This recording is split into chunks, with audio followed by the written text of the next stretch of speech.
What's up YouTubers? And today I'm going to be talking about 5 of my favourite shonen anime. And honestly guys, shonen is one of my favourite anime genres, so I really can't wait to talk about these.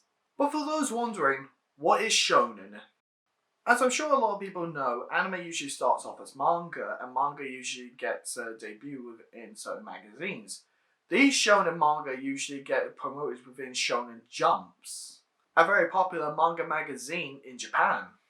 And shonen is one of 4 popular categories to describe these mangas, such as shoujo, which is for young girls, seinen, which is for young adults and adult males, and josei, which is usually for adult women.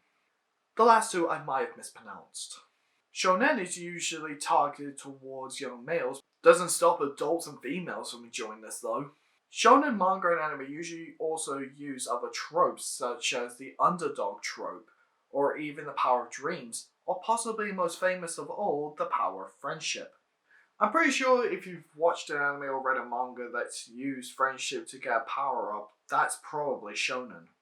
If a manga series would appear in Shonen Jump, it usually goes on to be quite a famous anime with a huge fanbase backing it. That is not always the case, as we'll get to further on in the list.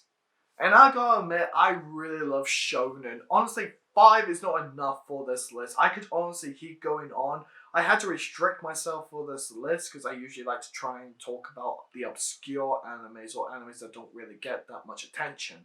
And these 5 anime I've chosen to talk about in this video is literally scratching the surface of the shonen that I like. I would really love to do another shonen anime list, so please leave a like and a comment if you want to see more of this. Heck, if we hit 20 likes, I'll do another one. Another 5 favourite shonen animes. Heck, 10 if you guys would really like to see it. So before we get started guys, let's quickly get over the boring stuff. These anime are in no particular order. These are just animes I really like, or in this case really love, that fit the category, and I just really wanted to talk about them.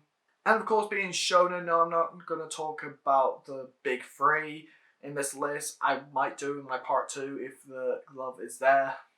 I'm also giving my personal opinion on these anime as well. I would really like to hear your guys' opinions as well in the comment section down below. Please don't go hating on me and my opinions. Let's talk about it civilly.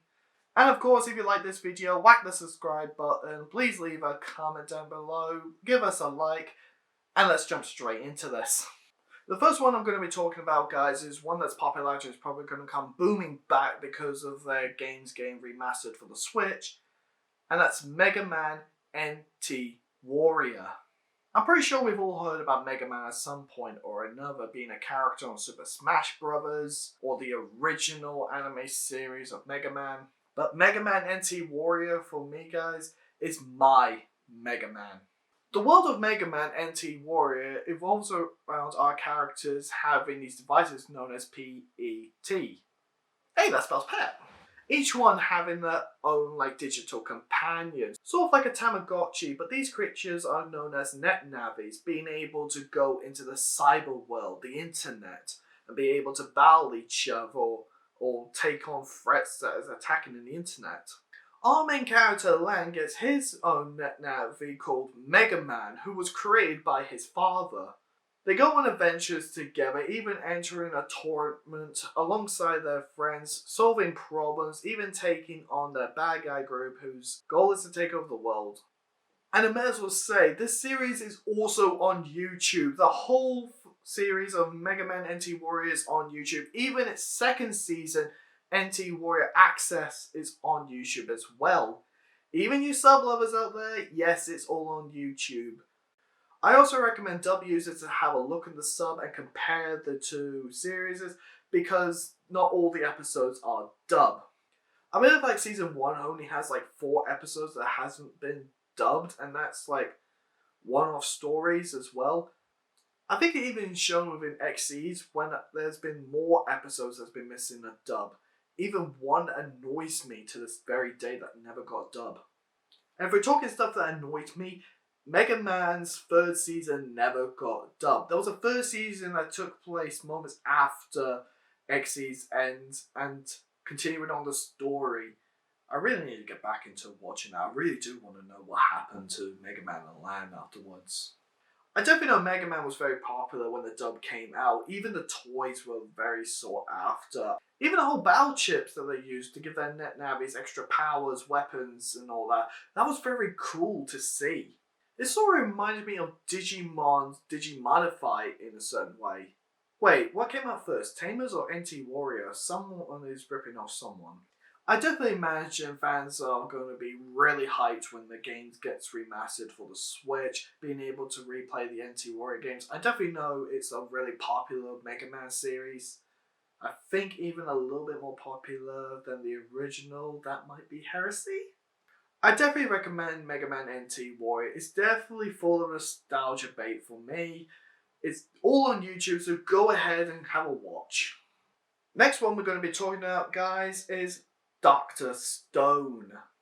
Dr. Stone is what I would call a diamond in the rough anime, being an anime series that has a very hard time with its release, being brought out at roughly the same time as other big anime series, so it gets overshadowed by them in a certain way. I definitely know 414 Anime agrees with me.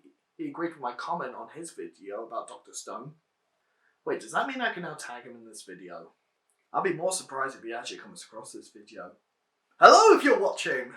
So what's Dr. Stone about? Well, the whole world gets shunned by this green light and the whole human race on planet Earth gets turned to stone. While they're trapped in stone, the whole world starts returning to the Stone Age. Technology is long gone. Any remnants of human race is now gone. Until our main character Senku frees himself from the petrification, uses knowledge to unpetrify his friends, and eventually unpetrifies Tsukasa, who eventually declares war upon Senku and his beloved science. But Senku chooses to fight back with the Kingdom of Science in order to bring science to the Stone Age and to try and free the human race from their petrification. What really enticed me to Dr. Stone is the fact that they're bringing science into the stone world. And it's impressive on how they actually managed to do that as well. Really going into details how they can find the chemicals they need within the modern stone world is quite impressive. And the fact that Senku comes across this stone world village which has no concept of science, being at awe with all the stuff that he creates, and being able to help them all is quite impressive. And the whole mystery behind them, wow. Season 2 isn't as long as Season 1, being subtitled The Stone Wars. But it was definitely an interesting season and probably one of the highlights of Dr. Stone in my opinion. Season 3 as well is currently being released and it starts off extremely well. Having a movie/OVA that connects Season 2 to 3 as well, very impressive. I say what puts this over the top for me as well is the humour it delivers, with Senku being science focused, and I think a lot of fans even think of him as Arrow Ace as well. It leads to a lot of comedy situations. Not to mention as well, the reactions are just the best ever. They were perfect! There's no chance in hell we're making one of those! I would highly recommend watching Dr. Stone. If you're not interested in science, then maybe you'll enjoy it for the humour, the mystery behind the world, and how they got petrified. Or at the very least, how they're going to bring back modern civilization from the stone world all through the power of science. Okay guys, next one I've got a lot to talk about, so that's why I'm shoving it in the middle. Keijo. I can already feel the looks I'm going to get for this. Keijo, in my opinion, is a shonen anime that literally dropped off the face of the earth, but it has a huge fan base for it when it first came out. Keijo, in my honest opinion, is an amazing anime which had some behind the scenes fall. Keijo is a series that focuses around our main character and her friends taking part in a school that focuses around the sport called Keijo, where they fight on a land only trying to knock each other off with only using their assets. I really want to say it, I really do, but I must make sure not to say it! I definitely know this anime was very popular back in 2016 when it was released. Crunchyroll even did the most viewed anime within the United States, and 9 of those states were Keijo. The others, of course, being the popular anime of the series, Yuri on Ice, and even Drifters. This became so popular that in the following year, in 2017, there was an official Keijo sports league. I am not making it up. They even had special sports gear to protect the competitors. Even scouts to try and get people to play this sport. And since this anime series takes place within 2023, I wonder if we're going to be seeing it in the Olympics anytime soon. Please! Please let that happen! Please! Can you tell I really love this anime? But as I said, there was a lot behind the scenes happening that made this fall into internet obscurity. In fact, the creator Daiji Samuel, on his blog, actually went into great details on how the manga, hence the anime, came to an abrupt end.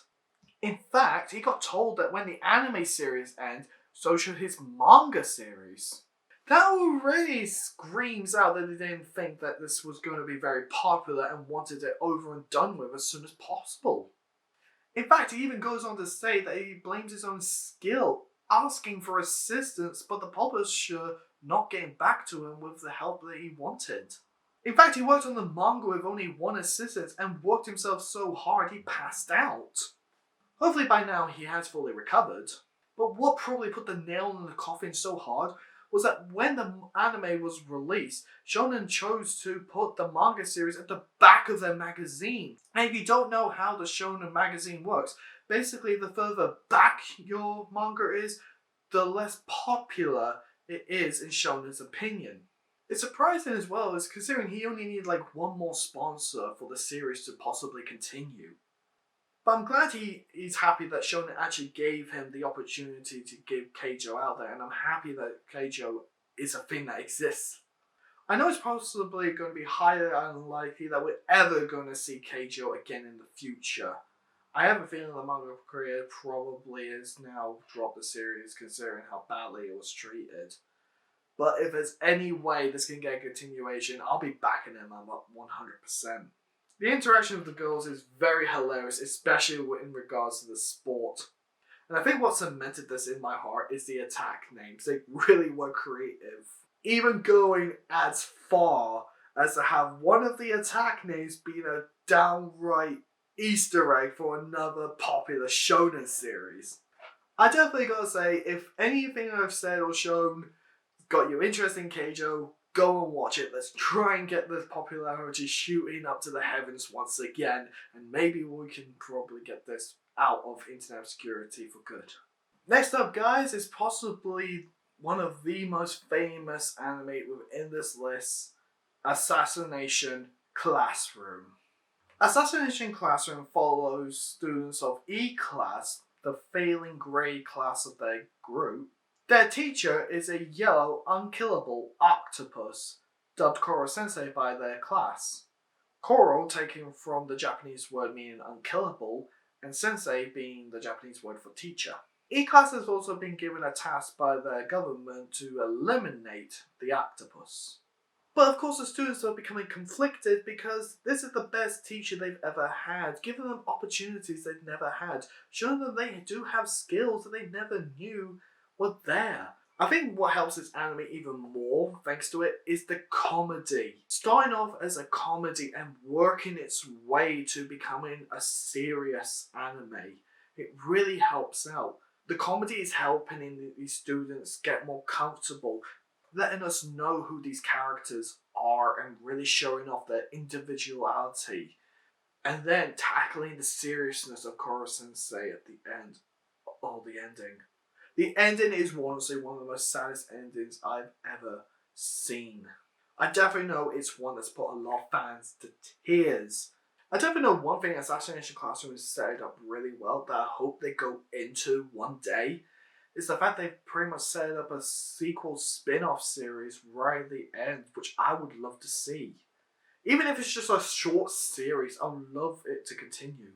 One other reason I should say this goes really high up on the list, if I were to ever rank these, is the fact that it has an amazing live action movie. For those who don't know, anime live action movies usually do pretty terribly, but Koro Sensei looks amazing in the movie, and the more I just look at live action Koro Sensei, the more I just love it. I highly recommend you take a look at Assassination Classroom. The comedy is amazing, even the subtle twists that they do for a lot of character reveals or story changes. I'm shocked every time I have a look. Even a live action movie, I recommend you have a watch even once if you've seen Assassination Classroom.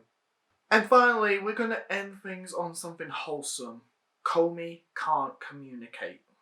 Komi can't communicate. It revolves around this girl who has social anxiety, being unable to talk in front of anyone. Until Tadano learns that Komi cannot communicate and chooses to help her get over her social anxiety, get her talking with her fellow classmates, and reach the goal of having 100 friends. Now that is just downright wholesome. Who would do that? I think what helps the anime and manga series with Komi is the fact they really put on performance on how she cannot communicate, showing us that she is struggling, even telling us what is going on inside her head. The visuals and how she's not being able to talk to everyone is amazing as well. Giving a cat ears as well to help show off her emotionless expression. As a cat person, I really do like that. I think what helped this series very well and projecting it to a large audience is its representation within the LGBTQ plus community. In the series, we have a character called Nyaji Osana, and that character is genderqueer. So making that character a main side character, being loud, outspoken, tons of friends, it's definitely a positive representation for them, especially since that character has a huge interaction with Komi as well. Adding some other characters as well that are seen as socially unaccepted, such as our little stalker that is obsessed with Komi, Tendo getting a bromance with another character who has social anxiety, and even Tendo himself being ostracized by his classmates because he's very close to Komi. With this series being wholesome as well, you definitely know that nothing bad's going to happen. It's just something you can watch and just feel warmth in your heart. And much like Assassination Classroom, Komi has her own live action series, which is done very well as well. The actors do a very good job showing off the social anxieties of our characters and helping them evolve and develop this story even further. I would highly recommend any one of those three, being the manga, the anime, or the live action series. If you want something wholesome, go and watch Komi. And there we have it, guys. 5 shonen anime that I really like. And it's only the tip of the iceberg when it comes to my shonen love. Once again, there's so many shonen anime I wish I could talk about, so please leave a like and a comment down below. If we hit 20 or more, I will do another 5 shonen anime. Heck, if you want 10, leave a comment down below saying you want 10 instead of 5. I have no idea how long that video is going to be, but I definitely want to do it. Heck, if it's not just shonen you want, leave a comment down below on what kind of anime style you want me to talk about. Heck, last time we even did a depressing anime video if you want to take a look at that. Heck, I've already done others, so why don't you go and check that out to see what other animes I've watched and talk about. And I think that does it for this list. Guys, I'm going to go watch some more Dr. Stone Season 3. So until next time, this is me, signing out. Bye bye.